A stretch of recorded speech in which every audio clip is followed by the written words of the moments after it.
A privileged college student believes her family's wealth can buy her way through medical school. But when she cheats on an ethics exam, she has no idea her professor has been watching, waiting, gathering evidence for months. What follows is not just an academic consequence, it's the systematic dismantling of a fraudulent future, and the professor's reason for his relentless pursuit will break your heart. This is a story about shortcuts, consequences, and the tragedy that drives one man's unwavering commitment to truth.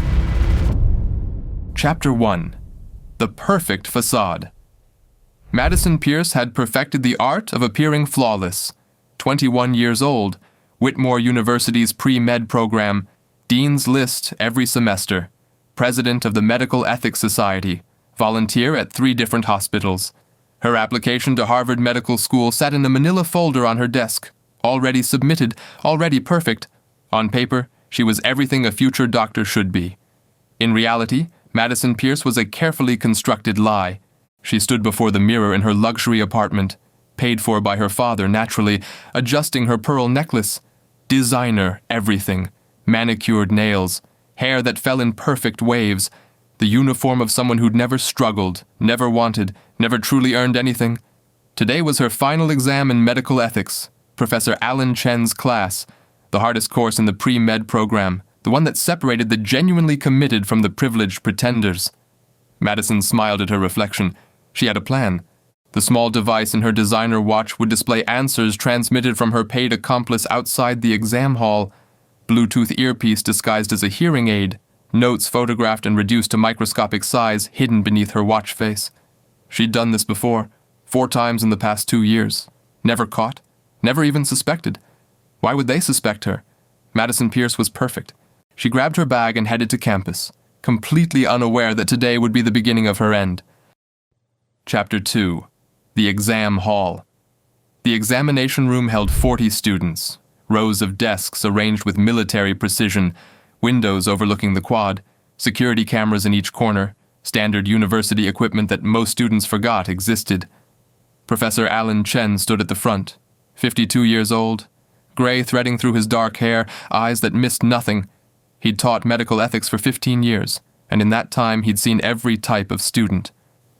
Madison settled into her seat, 3rd row, left side. Strategic positioning, close enough to look engaged, far enough to avoid intense scrutiny. Chen distributed the exam papers himself, moving methodically through the rows. When he reached Madison, their eyes met briefly. "Good luck, Miss Pierce," he said, his voice neutral. "Thank you, Professor," she replied, offering her practiced smile. Confident? Respectful? Perfect. Chen moved on. Madison's heart rate steadied. The exam began at 9 a.m. sharp. Madison waited 15 minutes before activating her system, long enough to seem legitimately engaged, short enough to finish comfortably. She pretended to read questions while tiny text scrolled across her watch face, answers, explanations, essay outlines, while tiny text scrolled across her watch face, answers, explanations, essay outlines. Her hand moved across the paper with practiced efficiency. She didn't notice Chen glancing at her every few minutes, didn't see him make a small notation on his tablet, didn't realize the security cameras had been upgraded 2 months ago, now recording in 4K with facial recognition and behavioral analysis software. By 11 a.m., Madison had finished. She approached Chen's desk with her completed exam, that same perfect smile in place. "Thank you for a challenging semester, Professor," she said, laying the papers before him. Chen accepted the exam without looking up from his grading. "We'll post results in 3 days." Madison left, feeling triumphant. Another obstacle cleared, another step closer to Harvard, another successful deception. In his office later that afternoon, Professor Chen reviewed the security footage for the 4th time. He'd been watching Madison Pierce for 6 months, documenting, collecting evidence, waiting for the perfect moment. Today's exam wasn't just another test. It was the final piece of proof he needed. Chen opened a file on his computer labeled Pierce M. Disciplinary Action.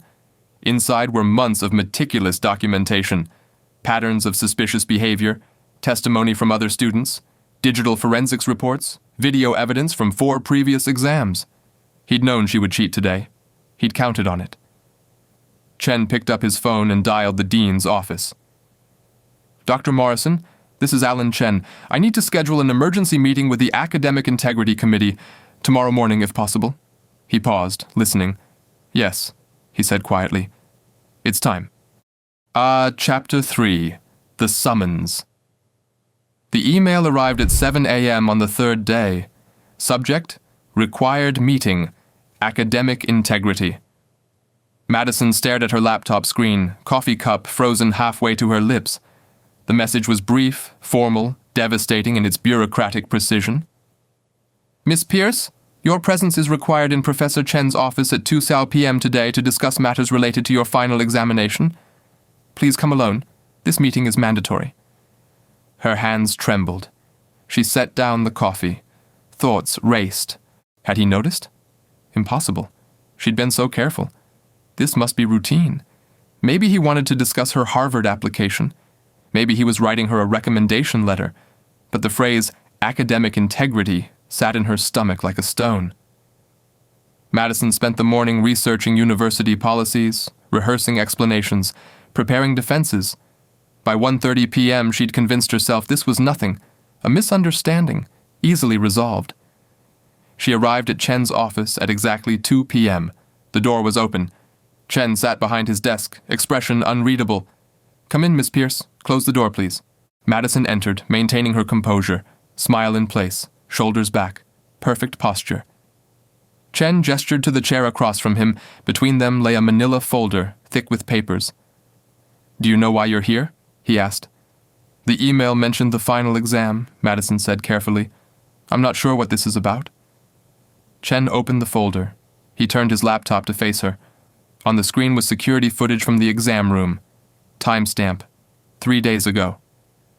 The video showed Madison clearly, her eyes moving between her watch and her paper in a pattern too consistent to be coincidence. I want to give you an opportunity to be honest, Chen said. His voice remained calm, professional.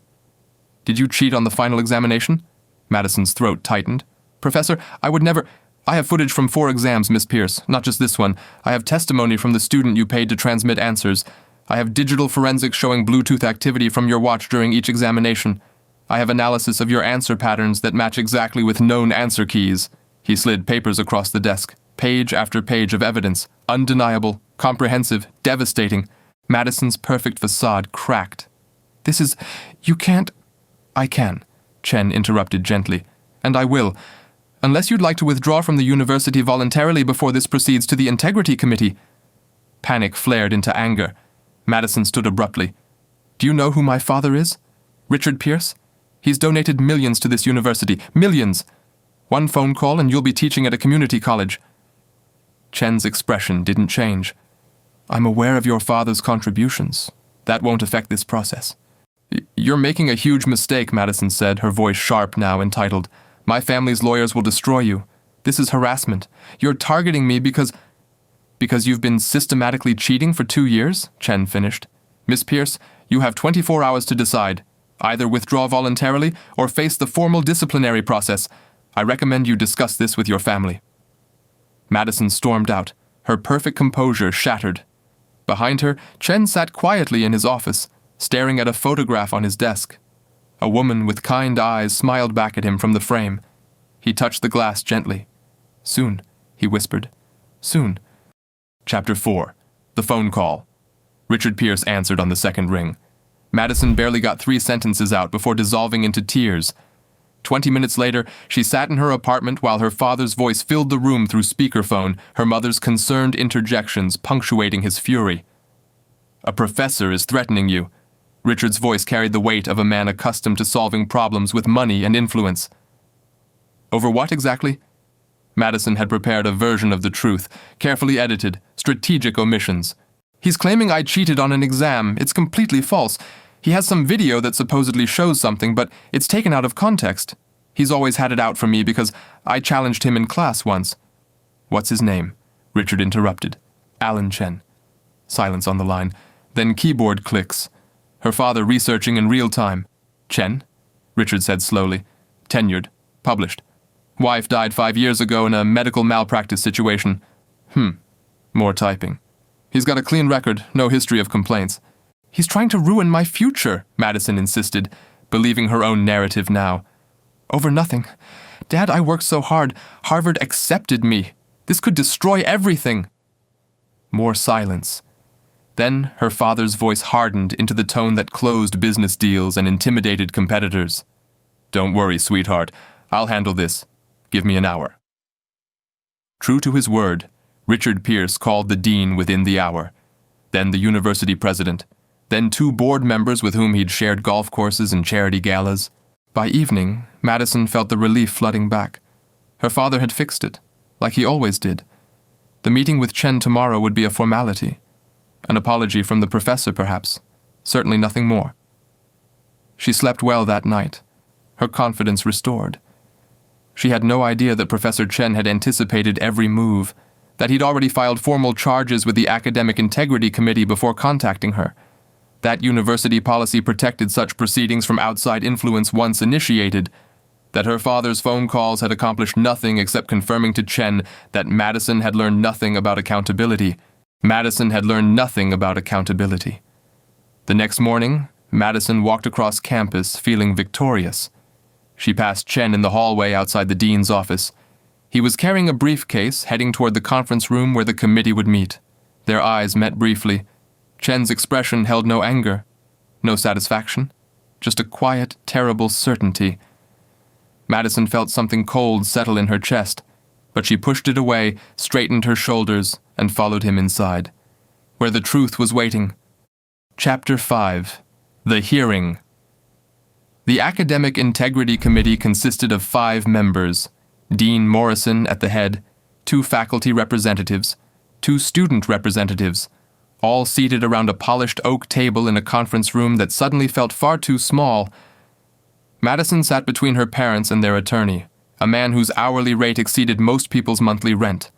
The lawyer's presence was meant to intimidate, to signal wealth and power and consequences. Professor Chen sat alone on the opposite side. His briefcase rested beside his chair. He looked impossibly calm. Dean Morrison opened the proceedings with bureaucratic formality. Rights were read. Procedures explained. Madison barely heard it, her attention fixed on Chen. Professor Chen, you've brought charges of academic dishonesty against Miss Pierce, Morrison said. Please present your evidence. Chen stood. He didn't need notes. 3 days ago, Miss Pierce completed her final examination in Medical Ethics 401. During that examination, she used electronic devices to access unauthorized materials and receive transmitted answers from an accomplice. He connected his laptop to the presentation screen. Security footage filled the wall. Crystal clear, undeniable. Madison's eyes moving between her watch and her exam paper in rhythmic patterns. 47 minutes of damning evidence. This is invasion of privacy, the attorney interjected. This footage was obtained without standard university security cameras, Chen interrupted calmly. Recording is disclosed in the student handbook and posted outside every examination room. Miss Pierce acknowledged and agreed to these terms? More evidence. Chat logs between Madison and the student she'd paid, financial transactions, voice recordings of their planning sessions. Madison's face had gone white, but Chen wasn't finished. This was not an isolated incident, he continued. He pulled out another folder, thicker. I've been investigating Miss Pierce for 6 months. During that time, I documented 4 previous instances of academic dishonesty. He laid out the evidence methodically. Different exams, same patterns, same methods, all captured, all documented, all irrefutable. That's impossible, Madison's father said, standing. You're manufacturing... Mr. Pierce, please sit down, Dean Morrison said firmly. Professor Chen, continue. Chen pulled out the final documents. Miss Pierce used these fraudulently obtained grades in her application to Harvard Medical School. She was accepted 2 weeks ago based partially on her performance in my courses, performance that was entirely fabricated. The room went silent. Madison felt reality fracturing around her. This wasn't a mistake that could be smoothed over. This wasn't a misunderstanding. This was systematic, planned, documented. This was the end. The committee deliberated for 20 minutes. When they returned, Dean Morrison's expression was grave. Miss Madison Pierce, this committee finds you guilty of multiple violations of academic integrity. You are hereby expelled from Whitmore University, effective immediately. Your transcript will reflect this dismissal. All credits earned are revoked." Madison's mother gasped. Her father's face turned red. "Furthermore," Morrison continued, "we are required to notify Harvard Medical School of the fraudulent application. Professor Chen has already prepared that notification, pending this committee's decision." "You can't," Madison whispered. "Please, I'll do anything. I'll retake every class. But Chen was standing now, and something in his expression made everyone fall silent. "There's more," he said quietly. Chapter 6. The Revelation. Professor Chen reached into his briefcase and pulled out another folder, thinner, more personal. "Miss Pierce, do you understand what you were studying to become?" His voice remained steady, but something underneath it had shifted, something raw and painful. "A doctor," Madison whispered. "A surgeon, according to your application essays.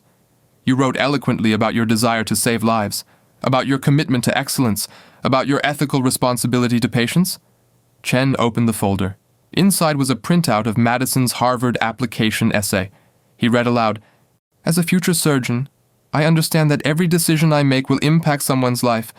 I commit myself to the highest standards of knowledge, skill, and ethical conduct, because in medicine there are no second chances. One mistake can be fatal." He set down the paper. His hands were shaking slightly now. "Those are beautiful words, Miss Pierce. Did you write them yourself, or did you pay someone for those too?" Madison said nothing. Tears streamed down her face. Chen turned to face the committee, but his words were for everyone in the room. 5 years ago, my wife, Dr. Sarah Chen, went in for what should have been a routine surgery. A relatively simple procedure, low risk, high success rate. His voice cracked slightly. He paused, composed himself, continued. "The surgeon who operated on her had impressive credentials. Top medical school, prestigious residency, published research. On paper, he was exceptional." Chen pulled out another document, a medical board investigation report. "After my wife died on that operating table, I learned the truth. That surgeon had cheated his way through medical school, paid for test answers, plagiarized research papers, falsified clinical evaluations. He never truly learned the material, never earned his expertise, just faked it long enough to get licensed." The room was absolutely silent. The mistakes he made during Sarah's surgery were basic, fundamental, things any properly trained surgeon would have known, but he didn't know them, because he'd never actually learned them. He'd just memorized enough to pass exams. Chen's eyes found Madison's. Chen's eyes found Madison's. "My wife died because someone like you decided that shortcuts were acceptable, that the rules didn't apply to them, that they could fake their way through medical education and somehow magically become competent when it mattered." Madison was sobbing now, full, racking sobs. "You weren't just cheating on exams, Miss Pierce. You were practicing to have people's lives in your hands. Real people, with families, with futures. People who would trust you because of credentials you didn't earn." He closed the folder gently. "I've spent 5 years making sure that what happened to Sarah never happens to anyone else. That's why I teach ethics. That's why I'm thorough. That's why I waited, watched, and documented everything before bringing charges." Chen turned to Dean Morrison. "I've already notified Harvard. I've also notified the American Medical Association, the medical boards in 7 states where Miss Pierce expressed interest in practicing, and every medical school she applied to." He looked back at Madison. His voice was softer now, but no less firm. "You will never be a doctor, Miss Pierce. Not because I'm cruel, but because I cannot, in good conscience, allow someone with your demonstrated lack of integrity to have the power of life and death over other human beings." Richard Pierce was on his feet. "You had no right—" "I had every right," Chen said quietly, "and the responsibility, which is something your daughter never learned." The meeting ended minutes later. There was nothing more to say. The decision was final. The notifications were sent. Madison Pierce's medical career was over before it had begun. Chapter 7. The Aftermath. 6 months later, Madison Pierce stood behind the counter of a retail store in a strip mall 40 minutes from campus. Her name tag read, Madison, without the last name. Her uniform was polyester.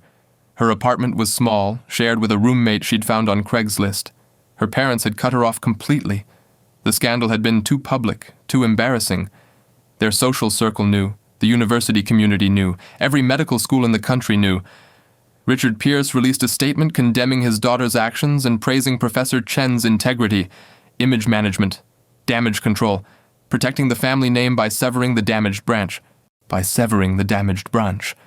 Madison worked 40 hours a week, attended community college at night, and lived in the reality she'd avoided her entire life. Consequences. The letter arrived on a Tuesday. Plain envelope, no return address. She recognized the handwriting on the address label immediately. Professor Alan Chen. Her hands shook as she opened it. Dear Madison, I've thought carefully about whether to write this letter.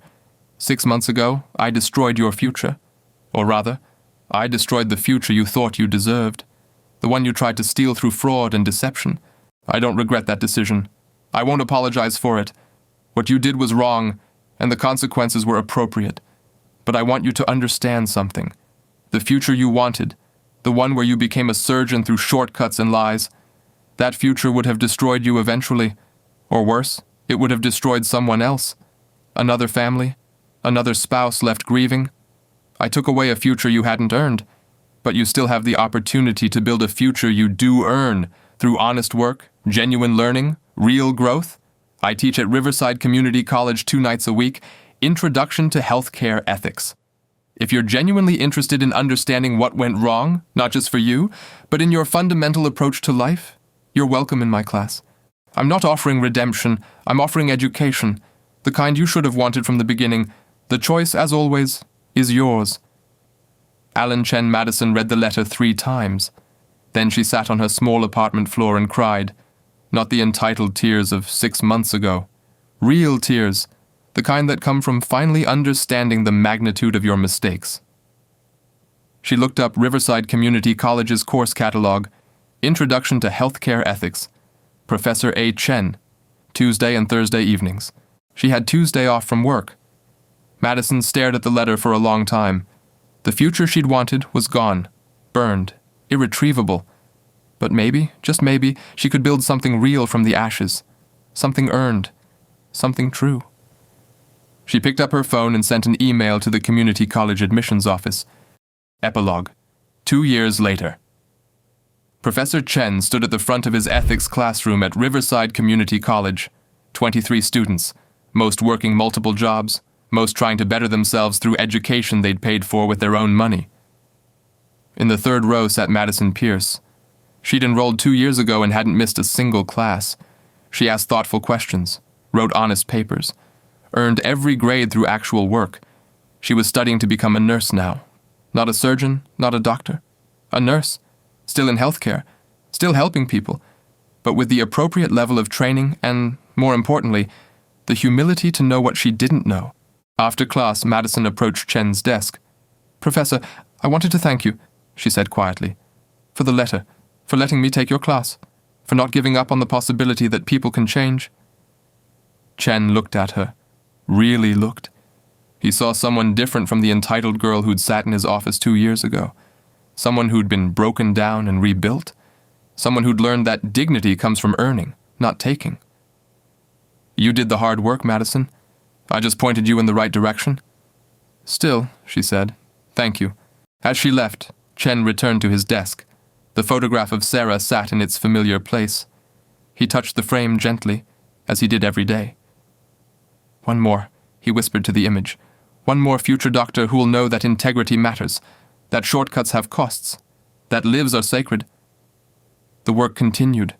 It would always continue, because somewhere out there, another entitled student was probably cheating on an exam, thinking they were smart enough to get away with it, building a fraudulent future that would collapse eventually, either on them or on someone innocent. And professors like Chen would be watching, waiting, documenting, making sure that the next time the consequences came before the tragedy,